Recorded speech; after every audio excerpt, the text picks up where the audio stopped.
Hello. Rick was saying that the defense probably won today. What do you do as a leader, after a day like that? I mean, today was practice 12, and it was one of the few days where we say the defense beat us. So you got to take the wins with the losses for sure. And I called the offense up like 3 or 4 times today just to try to talk to everyone to let them know that we have to stay positive. We have to push through adversity. We need, quite honestly, we need more people to speak up on offense. We got, me and Travis Vokalek and Turner Corcoran, but we need more guys to speak up. I think that the defense does a great job of having a lot of voices, a lot of leadership. So I would say just, I told everybody today, just pick each other up and stay positive, keep encouraging each other. It doesn't matter if it's hot. It doesn't matter if it's the first or the fourth quarter. We're going to be in a lot of different environments. And I told the team today we're going to play in Michigan, we're going to play in Dublin, Ireland, we're going to play in Lincoln, Nebraska. It doesn't matter where we're at. We have to stick together and we have to push through adversity. So overall, do you like where you're at halfway through this camp or wherever we're at? Yeah, I would say this is, you guys know I've only been here since January, but this is the best that we've looked as a team since I've been here the last few weeks of fall camp. And offense, defense, and special teams, we have more depth.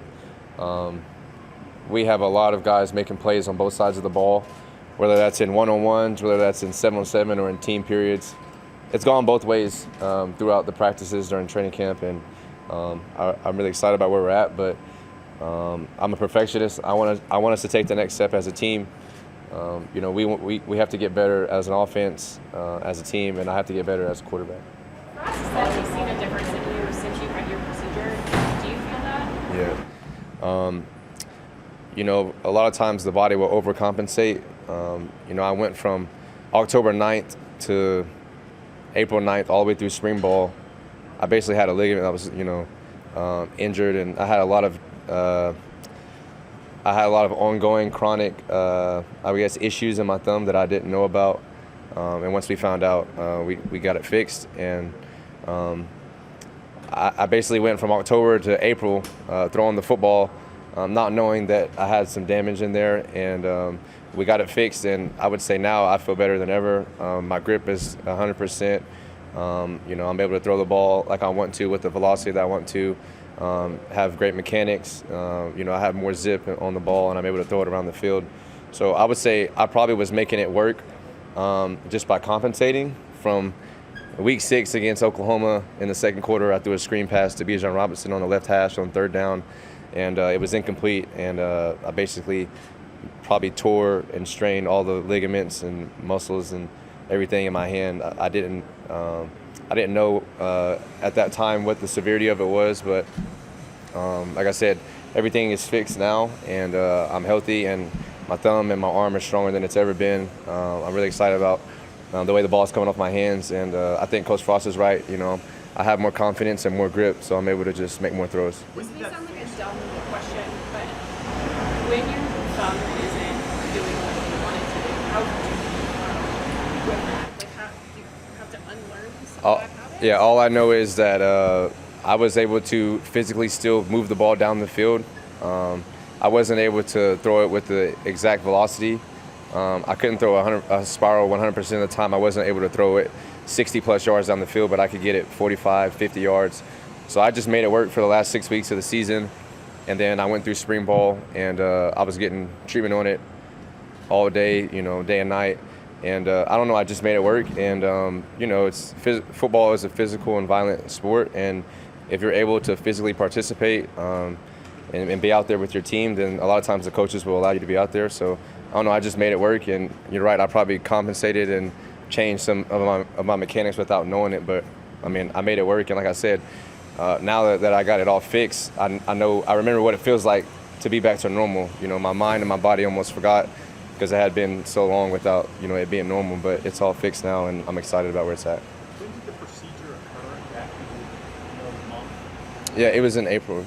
Yeah, so in the off season, sometime during our downtime after the spring game, and then in the summer I was back to throwing and doing stuff in the summer. So it wasn't a lot of downtime, and it was very minimal. And like I said, it was definitely needed, and I'm glad that I got it done because My body probably could have done it without the procedure, but I just think it was the best decision for me in my career to get it done, and also for this team. So. Casey, at what point do you feel like you went from kind of new guy here to being a leader and someone that other guys can? Yeah. It's a fine line when you come in as a new guy and you also are the quarterback. And, leadership is something that I feel like that you either have in you or you don't. It's hard to teach someone how to be a leader, and it's hard to teach someone how to speak and the words to say at the right time. But, I've been playing football since I was 4 years old, and I've been playing quarterback since I was a young kid. And I just feel like that leadership is kind of an innate quality. But, every day I walk in the building, I want to get better, and I want the team to get better. But I always have to ask myself, when do I go? I don't want to step too far over the line, but also I don't want to sit back and do nothing and say nothing. So I think that the coaches and the team and the players here, and really the leadership, we have a Unity Council leadership committee on this team, and it's composed of offense and defense, and we have one specialist on there. And I would say that those guys have helped my transition and my leadership really become more comfortable and natural for me. And they've done a good job of taking me in and kind of allow me to lead when I need to lead. And also I'm able to sit back and listen to Travis Vokalek and Garrett Nelson and Turner Corcoran and Nick and those guys. And I would say that the leadership that we have with the older guys on the team have probably been, those guys have been like my best friends, and they've helped me through everything so far. Are moments like today when there is some on-field adversity, is that when you can really maybe flex those muscles a little bit more as a leader? Yeah, like I said, we're going to have a lot of adverse moments in the season, but today was one of those moments, and this is day 12. This isn't the first time that Travis and I have had to talk to the offense. This isn't the first time. Even if we're having a great practice, I think it's also important to know that you don't have to have a low point in a practice or a game to talk. So I try to walk around and I try to give guys high fives on the receivers and the offensive line and the running backs and say good job. I would say that really having a positive tone and a positive approach to even just keeping guys up. If we're doing good, keep going and keep staying positive. Or if we're doing bad, then trying to pick each other up. And that's the hardest because, everybody's like, okay, we're already getting beat, so we're just going to stay down here. But the coaches challenged us today to pick it up, and I was challenging each other as well. But like I said, we have to do better.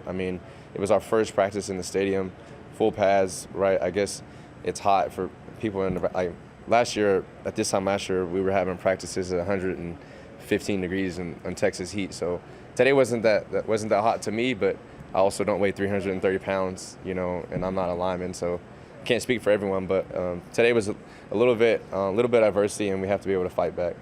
Your relationship with Marcus Washington kind of developed from when we were both at Texas to kind of now. Yeah, I would say that our relationship has continued to grow, and it feels the same Marcus that I knew at Texas, but he's better now. Honestly, he looks quicker and faster than I remember seeing him. So I guess the strength and conditioning that he was doing down there worked out for him, and we're really good friends. And we were roommates with each other last year. Every time we went to the hotel at Texas, we were kind of roommate buddies on Friday nights. So we talk a lot, and we're very close. Trey Palmer and Marcus are probably my good friends, but Marcus is doing a great job, and he's really staying positive. He's picked up the offense pretty good, and I don't know, I've tried to do my best to just translate the language. And when he first got here, it was funny because we'd have plays and we'd have stuff that we do. I give him a signal or a play that, not Nebraska, but I give him like the old Texas play. And I say, run it just like this. Or you remember, if we see this look on defense, run it exactly how you did last year against Baylor, in whatever quarter. So it's just nice to be able to have that experience and that camaraderie with Marcus. I have a broad question about just 2-minute drills. I'm sure you've run some successful ones in your career. As a quarterback, what makes you good at a 2-minute drill? What are you focusing on when you go out there for those impressive plays in seconds? Yeah, 2-minute drill. Obviously you have to understand the scenario and the situation. So usually it's less than 2 minutes, and you have to drive the whole field. It's either end of half or it's end of a game, and you need a touchdown or you need a field goal. And then you also have to ask the offensive coordinator, the head coach, or the special teams coordinator, where's the kick line? So as soon as you get over to the other side of the field, kind of where the kick line is and where we need to spot the ball. So I just say understanding the situation and understanding football is important. As a quarterback, knowing to not take a sack, knowing to not scramble unless you're going to get positive yards or a first down, and then just knowing the areas of the field that the defense usually gives up during 2 minutes and where they don't give up. A lot of times outside the numbers, they'll give that up. They give up the underneath check downs. We've had 2 2-minute drills so far. I've gone 2 times. And the first time that we did it, we were not successful. We ran out of time. I think a few weeks ago, we got down. We drove the field for from the opposite 30. We drove down to the red zone. Ran out of time. Tried to hit a pass to Trey Palmer, and we ran out of time on 4th down. And then we had one just the other day where we needed a touchdown at the end of the game. It was 1 minute and 30 seconds on the clock. We had 1 timeout, and we needed a touchdown.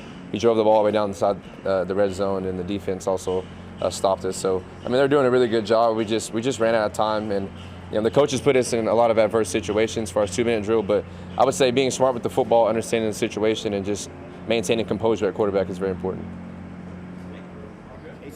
Any more questions? We good? Thanks, Keith. Thank you, guys.